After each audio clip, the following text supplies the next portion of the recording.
हाँ दोस्तों, हमने बात की थी जड़ों की, रूट की। आज अपन उसी क्रम को आगे बढ़ाते हुए बात करते हैं तने की। तना,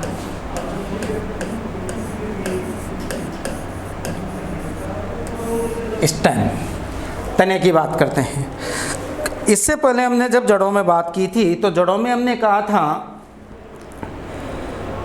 कि दो शब्द आए थे, एक फोटोट्रॉपिक और एक जियोट्रॉपिक। उसी क्रम को उसी तरीके से आगे बढ़ते हुए तने में है क्या। सबसे पहले तो तना है क्या, तो मैं कहूँ पौधे का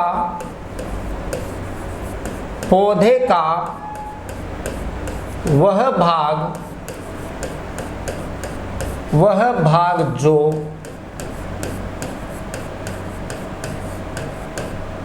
जो जमीन के ऊपर बढ़ता है। तो फिर बाद में देखेंगे भूमिगत तने होते क्या हैं, और फिलहाल तो पौधे का वह भाग जो जमीन के ऊपर बढ़ता है वही तना कहलाता है। अब ये तो मैंने एक नॉर्मल छोटी सी परिभाषा दे दी, शायद ऐसे लग रहा है जैसे कक्षा 1, 2, 3, 4, 5 के बच्चे पढ़ रहे हों। अब तने की विशेषताएं क्या क्या हैं, विशेषताओं की बात करें तो सबसे पहले आप देखिए तना किधर गया, ऊपर गया। अब ऊपर गया और गुरुत्वाकर्षण हर चीज को किधर खींचता है, नीचे। तो हम पहली लाइन क्या कह सकते हैं कि तना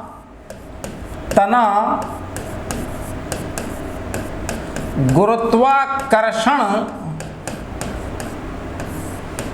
के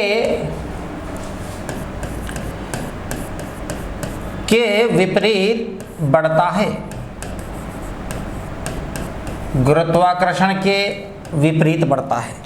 अब अगर मैंने कहा कि गुरुत्वाकर्षण के विपरीत बढ़ता है तो मैं यहां फिर वही एक शब्द लूंगा, गुरुत्वाकर्षण के विपरीत, बोले तो नेगेटिव जियोट्रॉपिक। अब अगर कोई चीज गुरुत्वाकर्षण के विपरीत बढ़ती है, बात को समझे, गुरुत्वाकर्षण हर चीज को किधर खींचेगा, नीचे, और तना किधर जा रहा है, ऊपर। इसका मतलब गुरुत्वाकर्षण के विपरीत जा रहा है। लेकिन हम कह सकते हैं कि तना प्रकाश की ओर बढ़ता है, क्योंकि प्रकाश ऊपर से आ रहा है। तो हम कह सकते हैं तना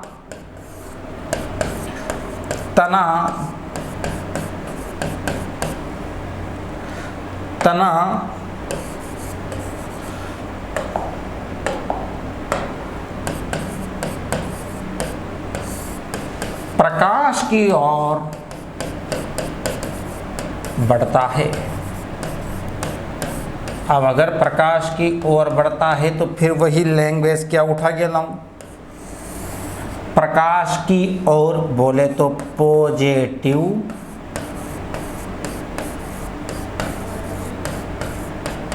फोटोट्रॉपिक। तो हमने कहा सबसे पहले स्टेम में पौधे का वह भाग जो जमीन के ऊपर बढ़ता है तना कहलाता है। फिर हमने तने की विशेषताओं में क्या क्या समझने की कोशिश की। तना गुरुत्वाकर्षण के विपरीत बढ़ता है, जबकि जड़ें इसकी जस्ट उल्टी थी। दूसरा हमने कहा तना प्रकाश की ओर बढ़ता है, जबकि जड़ें इसकी जस्ट उल्टी थी। अब मैं बात करूं इन दोनों को, इस पूरी का अपवाद क्या हो सकता है। अपवाद बोले तो जो इस शर्त को फॉलो नहीं करता उसे हम क्या कहेंगे, अपवाद। भूमिगत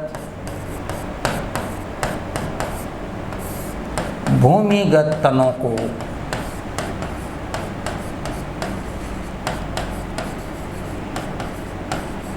छोड़कर, मतलब ये शर्त किस पर लागू नहीं होती, ये शर्त भूमिगत तनों पर लागू नहीं होती, जैसे आलू, हल्दी, ओल आदि पर। भूमिगत तने जैसे हम कह भी सकते हैं, फिलहाल तो फिर आगे डिटेल भी पढ़ेंगे, जैसे आलू,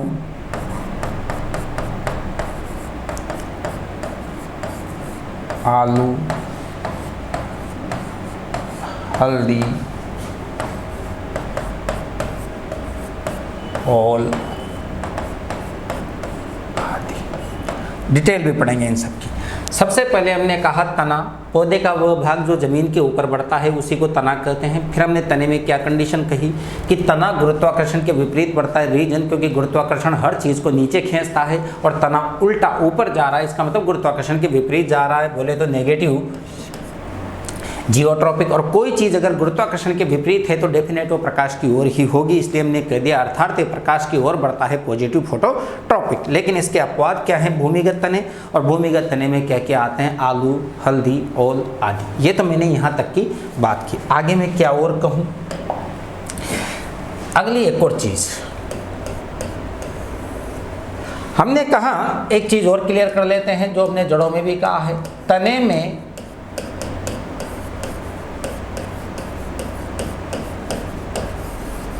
क्लोरोफिल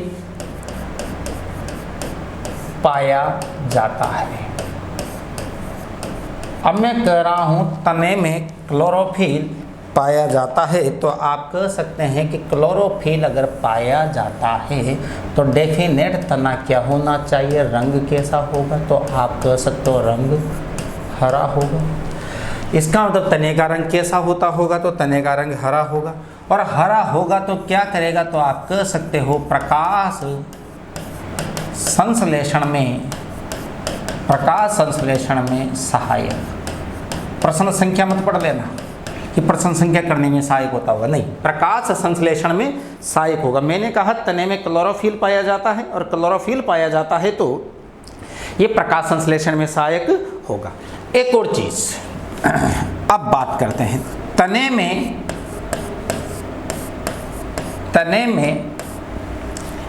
कलियां, बर्ड्स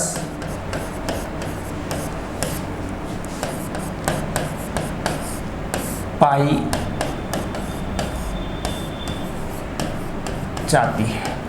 अब यहाँ मैंने कहा तने में कलियां, बर्ड्स पाई जाती है, मतलब जैसे कलियां बोल लें, बर्ड्स बोल लें, आंखें बोल लें, होती क्या ये वो थोड़ा सा आप देख लें इसे भी। सपोज कीजिए आपके पास ये एक तना है, ये इसकी जड़ें होगी, और इसमें ये पत्तियां भी, मान लीजिए ये पत्तियां भी होगी। अब इसमें आपने देखा होगा ऐसी छोटी छोटी सी रेड कलर की आंखें निकली रहती हैं, इन्हीं को हम क्या कह सकते हैं, इन्हें हम कह सकते हैं बर्ड्स कह सकते हैं। गन्ने में आपको आसानी से दिख जाएगी। तो याद रखना तने में बर्ड्स पाई जाती है, जबकि याद रखें जड़ों में, रूट में बर्ड्स नहीं पाई जाती है। एक चीज और, तने में पर्व, इंटरनोड व नोड, पर्व व पर्वसंधियां पाई जाती है। अभी थोड़ी देर बाद बात करेंगे पर्व क्या होते हैं और पर्वसंधियां क्या होती है। तो ये तो मैंने नॉर्मल तने की विशेषताएं बात की। हमने क्या क्या कहा, पौधे के अक्ष का वह भाग जो जमीन के ऊपर बढ़ता है तना कहलाता है। तना गुरुत्वाकर्षण के विपरीत बढ़ता है, अर्थात प्रकाश की ओर बढ़ता है। तने में क्लोरोफिल पाया जाता है और तने में बर्ड्स पाई जाती हैं। ये चीज़ें हमने यहाँ बात की। अब हम बात करें तने के प्रकार। तने के प्रकार। अब इसमें एक सीधी सी बात याद रखना, तने के दो प्रकार होते हैं, एक होता है मजबूत तना और एक होता है कमजोर तना। एक दो प्रकार,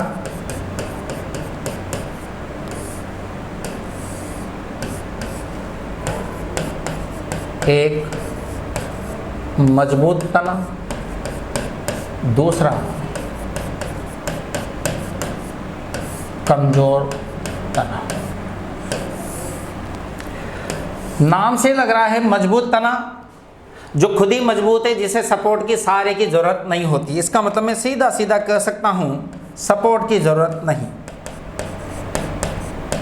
सहारे की आवश्यकता नहीं। और इसमें हम कह सकते हैं सपोर्ट की जरूरत पड़ती है क्योंकि कमजोर है, इसलिए हम कह सकते हैं सहारे की आवश्यकता।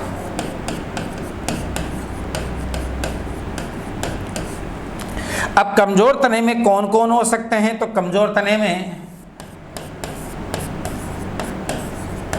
कद्दू, करेला आदि। मजबूत तने की बात करें तो मजबूत तने में हम क्या क्या कर सकते हैं? आम,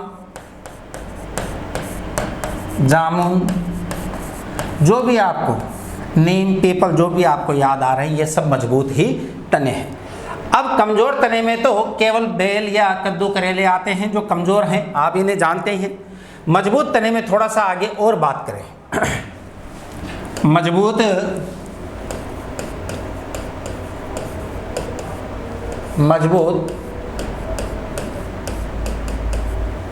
तने, ध्यान देना, हमने कहा तने दो प्रकार के होते हैं, एक कमजोर तना, एक मजबूत तना।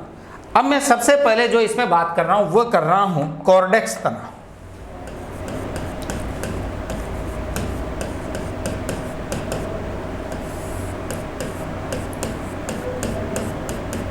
Cordtex stem. इसकी क्या क्या खास बातें? तो याद रखना, सबसे पहली चीज तो अशाखित होता है। अशाखित होता है। अशाखित का मतलब हम कह सकते हैं कि जिसमें शाखाएं नहीं होती, बिल्कुल सीधा होगा, हम कह सकते हैं कि अशाखित होता है। और हम साथ के साथ ये भी कह सकते हैं कि पत्तियां झड़ने के निशान बने होते हैं। कॉर्डेक्स तने में दो बातें याद रखनी है आपको, एक तो अशाखित होता है और दूसरा हम कह सकते हैं कि पत्तियां झड़ने के निशान बने रहते हैं। अभी उदाहरण देखते हैं, आपको समझ में आ जाएगा कि मैं कहना क्या चाह रहा हूं। जैसे नारियल, जैसे खजूर, जैसे ताड़ का पेड़ आदि।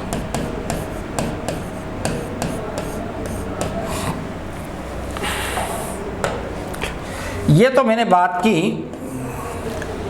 कि तने दो प्रकार के होते हैं, एक मजबूत तने जिन्हें सहारे की जरूरत नहीं होती, एक कमजोर तना जिसे सहारे की जरूरत होती है। और मैंने ये भी कहा कि मजबूत तने में सबसे पहले कॉर्डेक्स तना अशाखित होगा, मतलब इसमें शाखाएं नहीं होती। और ध्यान देना, पत्तियां झड़ने के निशान बने होते हैं, जैसे नारियल, खजूर, ताड़ आदि इसी के उदाहरण हैं। अगली बात करें कलम तना।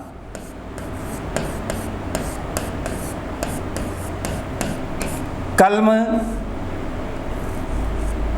तना। अब इस कलम तने में आप थोड़ा सा यहां देखें, यहां समझ में आ जाएगा आपको। इसमें दो शब्द आएंगे, एक पर्व और एक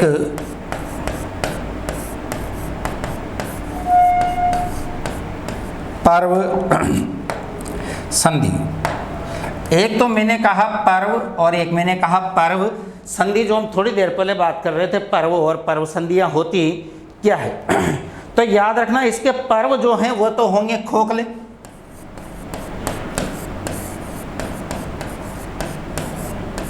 और जो इसकी पर्व संधियां होगी वो होगी ठोस।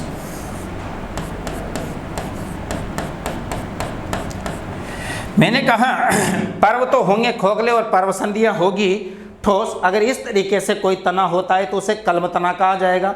और इसके उदाहरण हैं बांस, गेहूं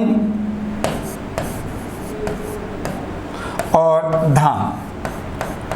आपने इनके तने देखे होंगे, बिल्कुल बीचों बीच में से खोखले होते हैं, मतलब इनके पर्व तो खोखले होते हैं लेकिन पर्व संधियां इनकी ठोस होती है। बचपन में आपने गेहूं का एक पौधा जमीन से उखाड़ा होगा, आपने उसका तना देखा होगा, बिल्कुल खोखला होता है, क्योंकि याद रखना उसके पर्व खोखले होते हैं, इसलिए अंदर से पाइप की तरह आसानी से उसमें से पानी वानी आसानी से पिया जा सकता है।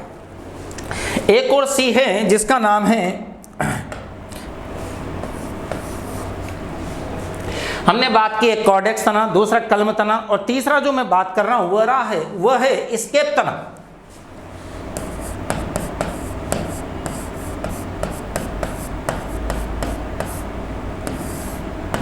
स्केप तना याद रखना, मुख्य तना जमीन के अंदर होता है। ये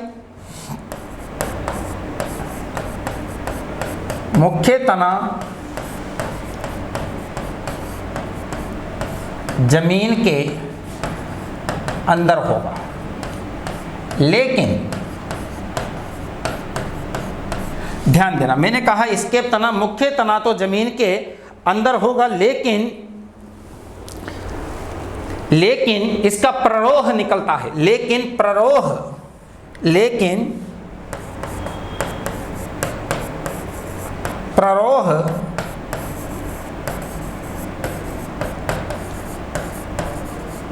निकलता है। मैंने कहा स्केप तने में मुख्य तना तो जमीन के अंदर होता है, लेकिन इससे प्ररोह निकलता है। प्ररोह में हम बात करें तो मैंने आपसे पहले कहा था, जो जमीन के अंदर होगा उसे रूट कहेंगे, और जो जमीन के अंदर होगा उसे ही शूट कहेंगे। शूट। तो मैंने कहा मुख्य तना जमीन के अंदर होगा, लेकिन वहां से ही इसका क्या निकलेगा, प्ररोह निकलेगा। मतलब ये कहां से निकलता है, तो ये प्ररोह से निकलता है। इसके उदाहरण अगर अपन बात करें तो आप केला, प्याज,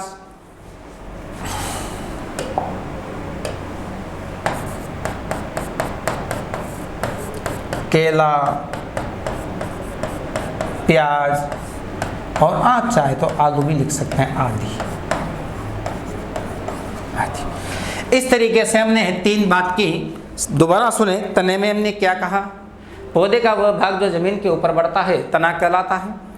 साथ के साथ हमने बात की तना गुरुत्वाकर्षण के विपरीत बढ़ता है, मतलब गुरुत्वाकर्षण हर चीज को नीचे खींचता है और ये ऊपर जा रहा है, इसका मतलब गुरुत्वाकर्षण के विपरीत है। तो हम कह सकते हैं नेगेटिव जियोट्रॉपिक, और कोई चीज़ गुरुत्वाकर्षण के विपरीत है तो वह प्रकाश की ओर होगी, इसलिए हम बोल सकते हैं पॉजिटिव फोटोट्रॉपिक। फिर हमने ये भी कहा तने में क्लोरोफिल पाया जाता है। फिर हमने ये भी कहा तने में पर्व और पर्वसंधियाँ, इंटरनोड और नोड पाए जाते हैं। साथ में हमने ये भी कहा तने में कलियाँ, बर्ड्स, आँखें पाई जाती हैं। फिर हमने कहा तने 2 प्रकार के होते हैं, एक मजबूत तना, एक कमज़ोर तना। मजबूत तना जिसे सपोर्ट की सहारे की ज़रूरत नहीं होती, कमज़ोर तना जिसे सपोर्ट और सहारे की ज़रूरत होती है, जिसे सहारे की ज़रूरत होती है। हमने कहा मजबूत तना, सबसे पहले बात करें कॉर्डेक्स तना। कॉर्डेक्स तने में हमने क्या कहा, अशाखित होता है, मतलब इसमें शाखाएं नहीं निकलती, बिल्कुल सीधा का सीधा ही होगा, जिन पे पत्तियां झड़ने के निशान बने होंगे, जैसे नारियल, खजूर, ताड़ आदि। दूसरा मैंने कहा कलम तना, जिसके पर्व तो खोखले होंगे लेकिन पर्व संधियां ठोस होगी। आपने देखा होगा बांस, गेहूं, धान आदि जो बीच में से बिल्कुल खोखले होते हैं। तीसरा मैंने कहा स्केप तना, मुख्य तना जमीन के अंदर होता है, जहां से इसका प्ररोह निकलता है, और इसके उदाहरण हो जाएंगे केला, प्याज, आलू, ये सब इसके उदाहरण हो जाएंगे। अब मैंने नॉर्मल बात की कि किस किस तरीके से आपसे इसके, लेकिन परीक्षाओं में इसके प्रश्न और भी तरीके से पूछे गए हैं। और भी कौन कौन से तने हैं जिनमें से आप लोगों से प्रश्न पूछे जा रहे हैं, तो आप उन्हें भी साथ के साथ ही देखें। सबसे पहले मैं एक और बात करूं, आरोही तना।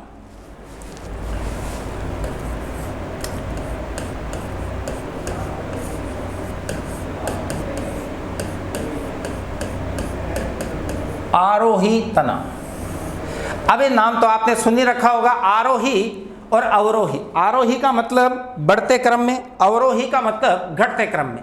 इसका मतलब आरोही का मतलब बढ़ते क्रम में, मतलब तना नीचे से कहाँ जाएगा, तो तना नीचे से ऊपर जाएगा किसी सहारे को आधार बना करके। तो मैं कह सकता हूँ तना सहारे के, मान लीजिए ये प्रतान, कोई सहारा है प्रतान, आप इसे सीधा सीधा यूं कह दो सहारा, और ये सारे तना ऊपर चला जाएगा। ऐसा अगर तना आपको कहीं देखने को मिल रहा है तो आप आसानी से कह सकते हो इसके उदाहरण जैसे कद्दू, करेला। मैंने कहा आरोही तना जो किसी सारे के सारे ऊपर चला जाता है। दूसरा मैं बात करूं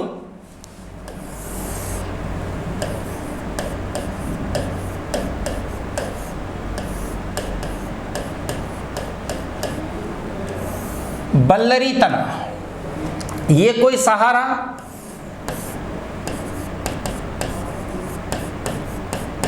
और इस सारे पर लिपटकर कोई तना ऊपर जा रहा है, तो इस प्रकार के तने को आप कह सकते हो बल्लरी तना। ध्यान देना, बल्लरी नाम से लग रहा है जो बल खा के लिपट कर ऊपर जा रहा हो, ऐसा तना बल्लरी तना। और इसके उदाहरण हो जाएंगे आपका अमरबेल,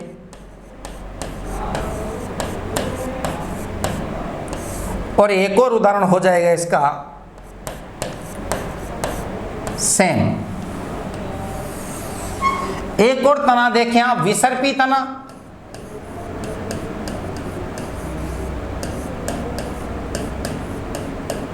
विसर्पी तना, और विसर्पी तना क्या होगा, जैसे मान लीजिए ये है जमीन और इस जमीन पर तना सांप की तरह लेट रहा हो ऐसे, तो इस प्रकार के तने को आप कहोगे विसर्पी तना। और इसका उदाहरण अगर आप देखें तो इसका उदाहरण है दूब घास। आजकल ज़्यादा ही चल रही है चलन में दूब घास। तो याद रखना, मैंने तने में आपसे क्या क्या कहा। सबसे पहले मैंने आपसे कहा कि तने दो प्रकार के होते हैं, एक मजबूत तना और एक कमजोर तना। मजबूत और कमजोर दोनों को हमने देखा। इसके अलावा परीक्षाओं के प्रश्न जहाँ जहाँ से आपसे पूछे गए, आरोही तना जो नीचे से ऊपर किसी सारे की सहायता से जाए तो हम कह सकते हैं कद्दू और करेला। बल्लरी तना जो किसी से लिपट कर जाए सारे से, उसको हम कह सकते हैं बल्लरी तना, अमरबेल और सेम। और विसर्पी तना जो सांप की तरह जमीन पर लेट रहा हो, उठाएंगे आप यहाँ से लेकिन उठेगा यहाँ से, इस प्रकार का तना, जैसे मैंने कहा दूब घास, इसी प्रकार का तना। अब बात करते हैं भूमिगत तने, जो हमारे तनों के अपवाद भी थे। भूमिगत तना, सबसे पहले मैं बात करूं भूमिगत तने में, तो प्रकंद तना एक, प्रकंद तना। प्रकंद तने को समझने की कोशिश कीजिएगा। प्रकंद तना होता क्या है, तो याद रखना, ये रही जमीन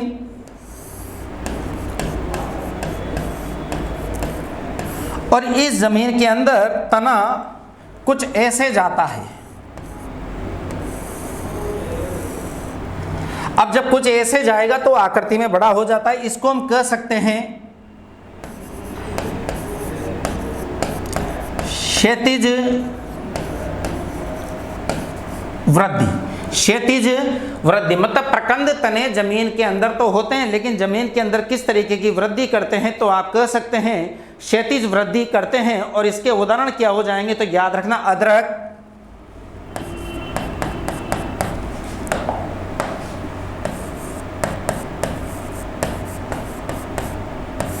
और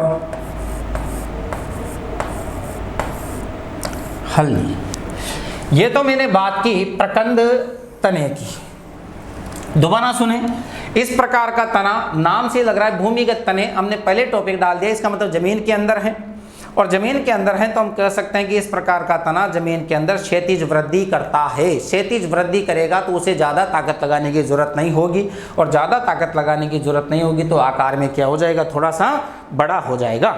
अब बात करते हैं घन कंद। घन कंद, घन कंद में मैं कह रहा हूं ये रही जमीन, और इस जमीन के अंदर जो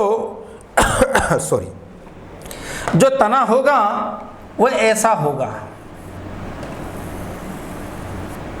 अब ऐसा अगर तना है तो हम इसके लिए कह सकते हैं कि इसने कौन सी वृद्धि की, तो आप बोलोगे इसने ऊर्ध्वाधर वृद्धि की। ऊर्ध्वाधर वृद्धि की। और इसके भी उदाहरण अगर हम देखें तो इसके उदाहरण हैं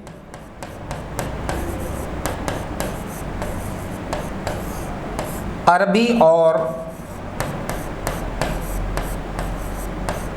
ओल।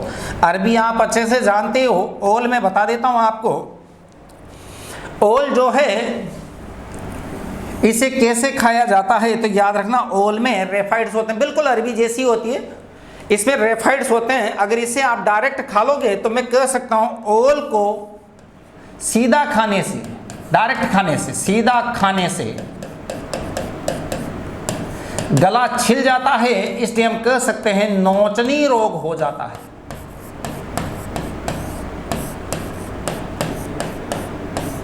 नोचनी रोग हो जाता है। तो फिर इसको खाते कैसे हैं?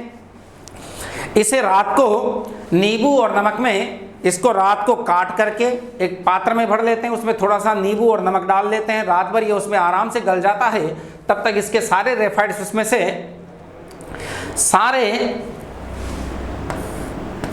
इसको रात भर उसमें गला देते हैं, फिर सुबह जब इसे खाया जाता है तो आसानी से खाया जा सकता है। अगर इसे नॉर्मली डायरेक्ट खाएंगे तो गले को छिल देगा, गले को काट देगा, इसी को कहा जाता है नोचनी रोग। ये तो मैंने बात की प्रकंद, घन, कंद। अब मैं बात करता हूं तीसरी और, कंद। कंद तना। कंद तने में देखें आप, ये रही जमीन, इस जमीन के अंदर जो तना होगा वो तना दोनों तरफ वृद्धि करेगा, इधर भी वृद्धि करेगा और इधर भी वृद्धि करेगा।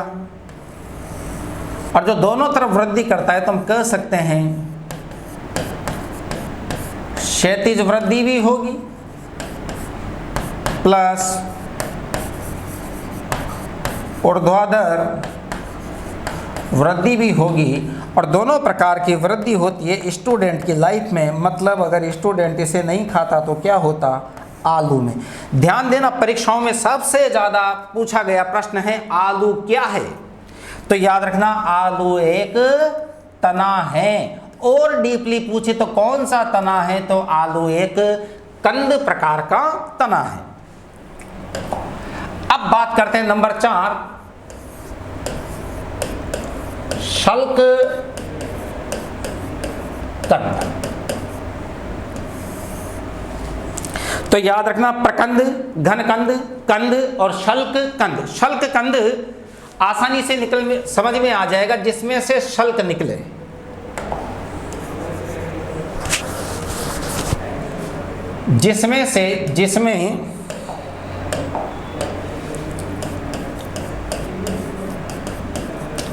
जिसमें शल्क निकले, शल्क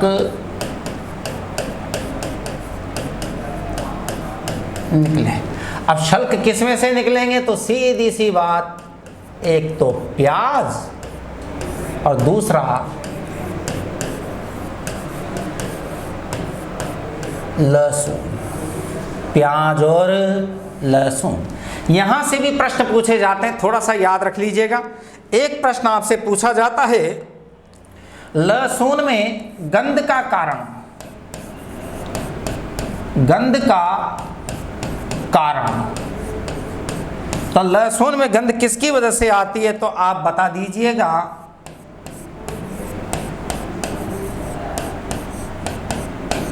एलाइसिन के कारण, उत्तेजक पदार्थ है एलाइसिन के कारण। तो कोई तुमसे पूछे लहसुन में गंध आने का कारण क्या है, तो एलाइसिन है। एक अब प्याज में से क्या क्या पूछा जाता है, तो प्याज को थोड़ा सा देख ले आप, इसमें से क्या क्या प्रश्न आप लोगों से पूछे जा रहे हैं। सबसे पहले तो मैं बता दूं इसमें से क्या पूछा जाता है। खाने योग्य भाग,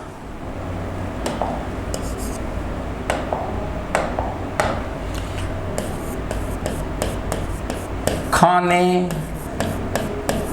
योग्य भाग मतलब प्याज का क्या खाया जाता है, तो याद रखना प्याज के मांसल पत्र खाए जाते हैं। प्याज के मांसल पत्र खाए जाते हैं। एक क्वेश्चन आपसे और पूछा जाता है कि प्याज काटने पर आंसू क्यों आते हैं, तो याद रखना प्याज काटने पर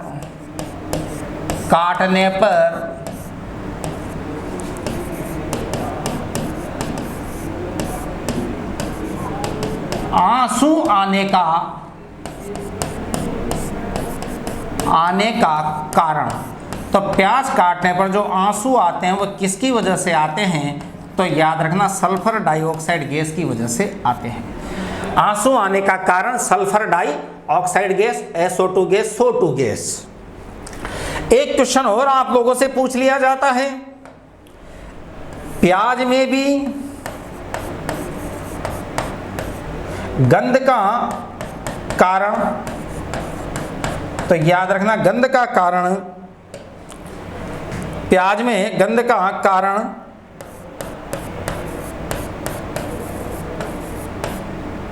एलाइल प्रोपाइल डाई सल्फाइड।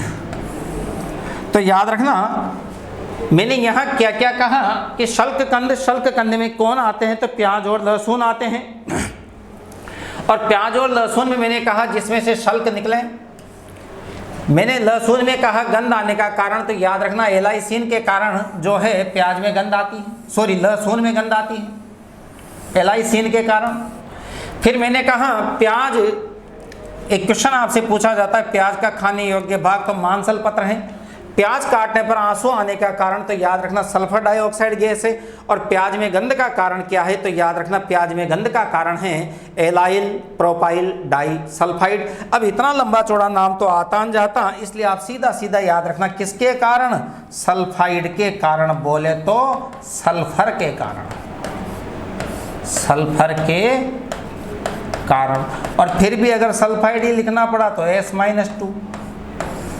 जब केमिस्ट्री पढ़ेंगे वहां बात करेंगे, सल्फाइड बोले तो S-2 के कारण। वैसे भी आपको बता दूं S-2 सल्फाइड का जो परीक्षण है उसमें भी यही होता है कि इसमें जब कंसंट्रेटेड H2SO4 डाला जाता है तो सड़े अंडे के समान गंध आती है।